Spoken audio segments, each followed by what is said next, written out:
Let's see the control of HVDC converter system.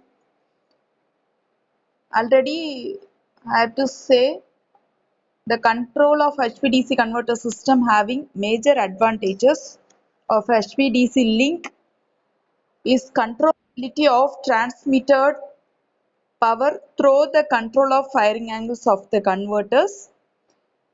In modern converter control are not only fast but also very reliable, and they are used for protection against line and converter faults. It has some principles of DC link control that control says power in a DC link can be achieved through the control of current of voltage.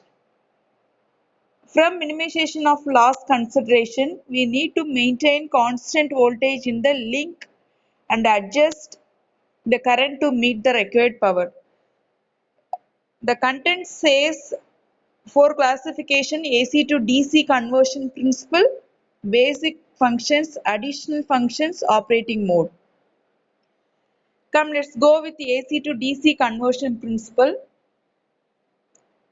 The word says AC just converted into DC. It's simple and complicated processor. That means while there is a need to maintain a minimum angle of inverter to avoid commutation failure, so that we could control their 6 pulse bridge with uncontrolled valves. This 6 pulse bridge with uncontrolled valves, a master controller for a bipole is located at one of the terminal and is provided with power order. That means P reference from the system controller or from energy control center.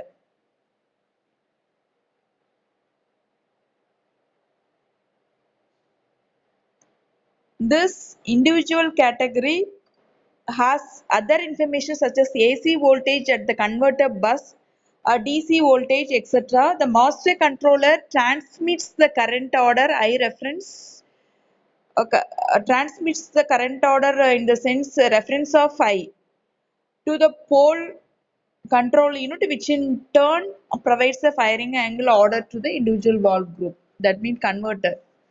The valve group or converter control also valve monitoring and firing logic through the optical interface.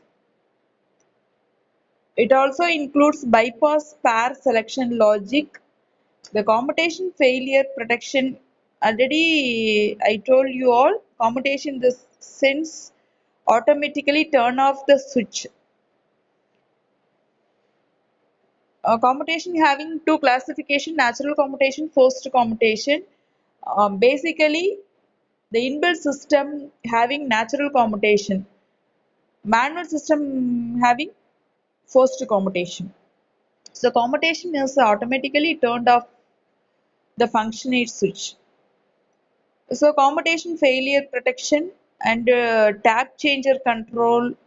So many controlling devices are used across this 6 pulse converter and 12 pulse converter other than this switching configurations.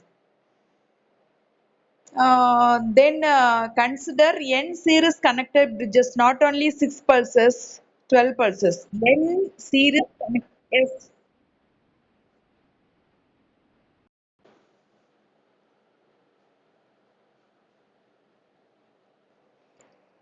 Then the continuous conduction of this pair injects AC voltage into the link, which can give rise to current and voltage oscillation due to lightly damped oscillatory circuit. Kindly remember this word, lightly damped oscillatory circuit in the DC link formed by smoothing reactor and the line capacitance. Then the transformer feeding the bridge is also subjected to DC magnetization when DC current continues to flow through the secondary winding. Then the bypassing of the bridge can be done with the help of separate bypass valve or by activating a bypass pair in the bridge. That means two valves in the same arm of this bridge. The bypass valve was used with mercury arc valve where the possibility of arc backs makes it impractical to use bypass pass.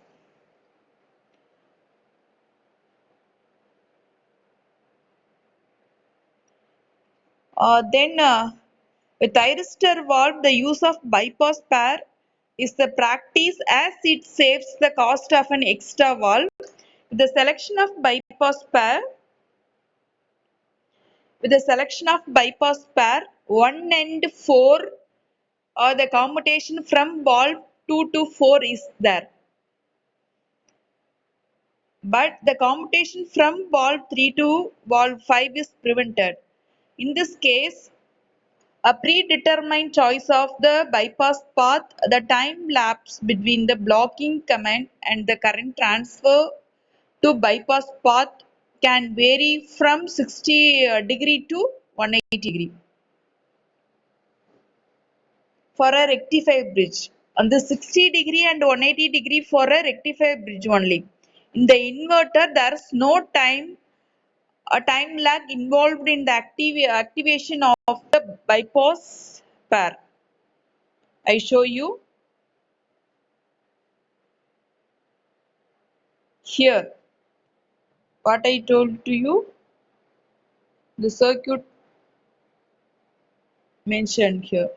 Okay, the wall voltage waveforms for the rectifier and inverter during de-energization are shown here. The overlap is neglected.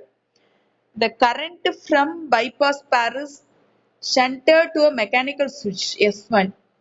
With the aid of the isolators S, the bridge can be isolated. The isolator pair S and switch S1 are interlocked such that one or both are always closed. So here,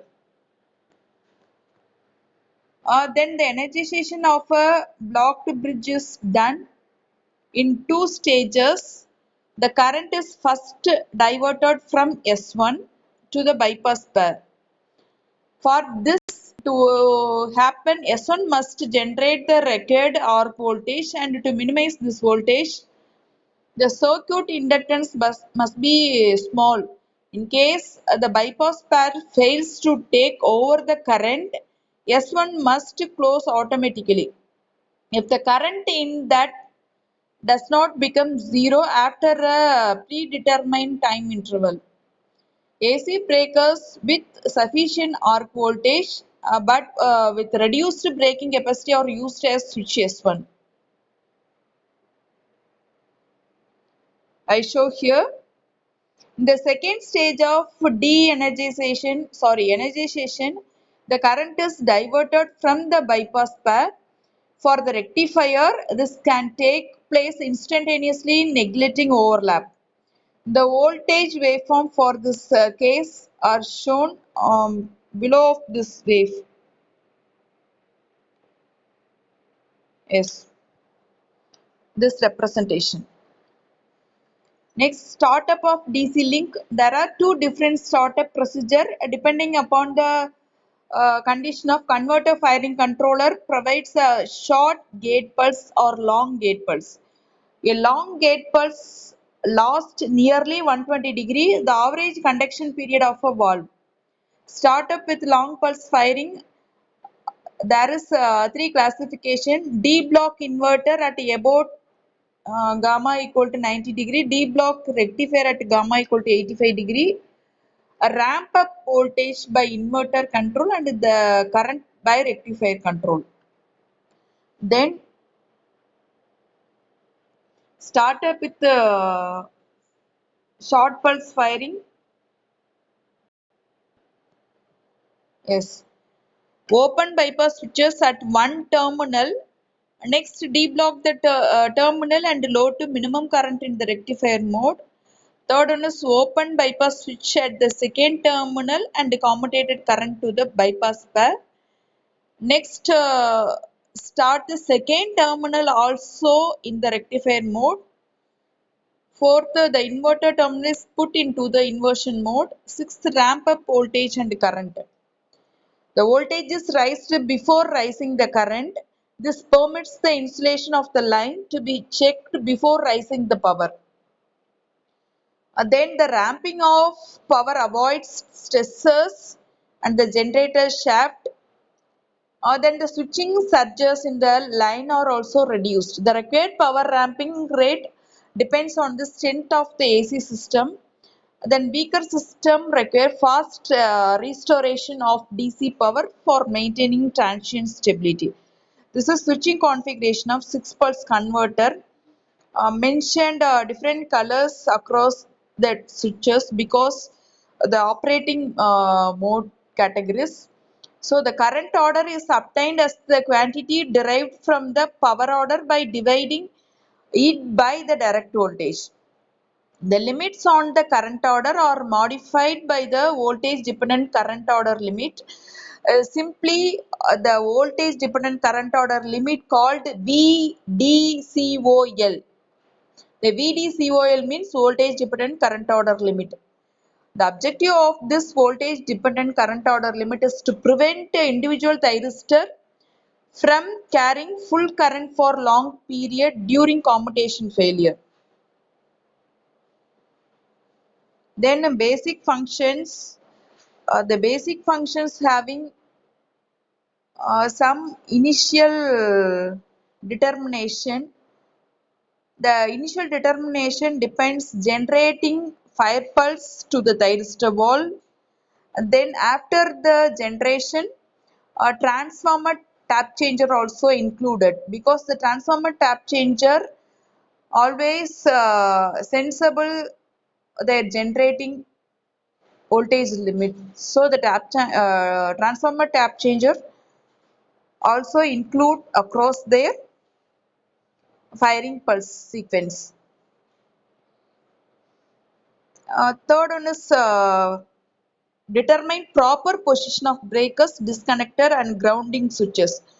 Breakers always connected across with converter station, then disconnector connected across the transmission line and transformer.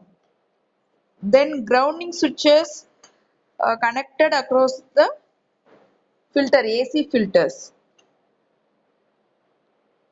And then this graph representation of static and dynamic optimization cooperation technique. That means denominator of the final solution, even small changes in the voltage magnitude, the large changes in the DC current.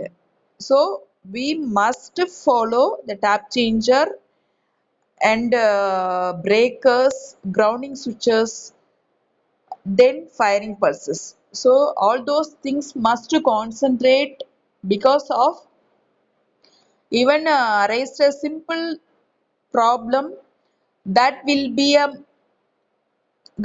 give a major drawback. So we have to conscious about these all are main things. Uh, then the voltage changes can be suddenly decreased or increased. It is obvious that manual control of converter angle is not feasible.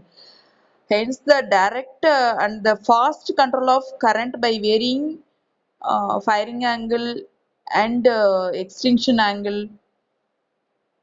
Then this response of feedback always meet out their conditions.